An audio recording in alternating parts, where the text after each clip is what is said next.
नमस्कार. आज आपण बनवूया भेंडीची भाजी. तर मी पॅनमध्ये मोहरीचं तेल घेतलं आहे. त्याचं पूर्ण धूर काढून त्याला म्हणजे त्याचा जो वास असतो तो निघून गेल्यावर थोडा ट्रान्सपरंट झाल्यावर मग मी पुढची प्रोसिजर चालू केली. तर इथे मी भेंडी भाजून घेते आहे. आता मी याला तुम्ही बघाल तर मी फोडणी वगैरे अशी वेगळी केली नाही. इथे भेंडी बाजूला ठेवली आणि त्यातच उभा चिरलेला कांदा घातला. तोही थोडा हलकासा परतून झाल्यावर या भेंडीमध्ये मिक्स करून घेतला आणि सर्व छान पुन्हा परतवून घेतलं. आता आपल्याला भेंडीचा चिकटपणा जाण्यासाठी काहीतरी आंबट घालावं लागतं.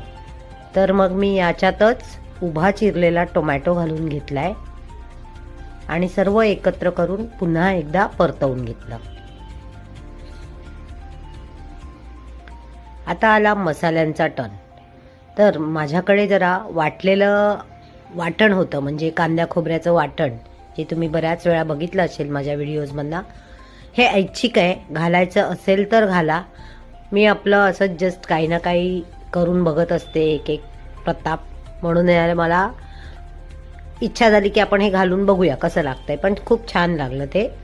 तर याच्यात मी तिखट, हळद, हिंग, धणे पावडर आणि ते 1-2 चमचे वाटलेला मसाला हे सर्व घालून घेतलं. मीठ घातलं आणि पुन्हा एकदा सर्व परतवून घेतलं.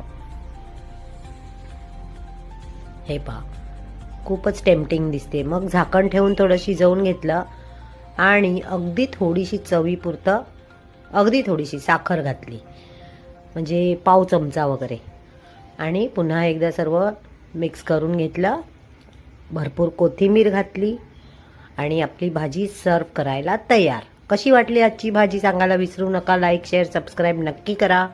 साधी, सोपी, सरळ आणि मस्त टेस्टी भाजी नक्की करून बघा. चला तर मग भेटूया पुढच्या भागामध्ये. तोपर्यंत इथेच थांबते. धन्यवाद.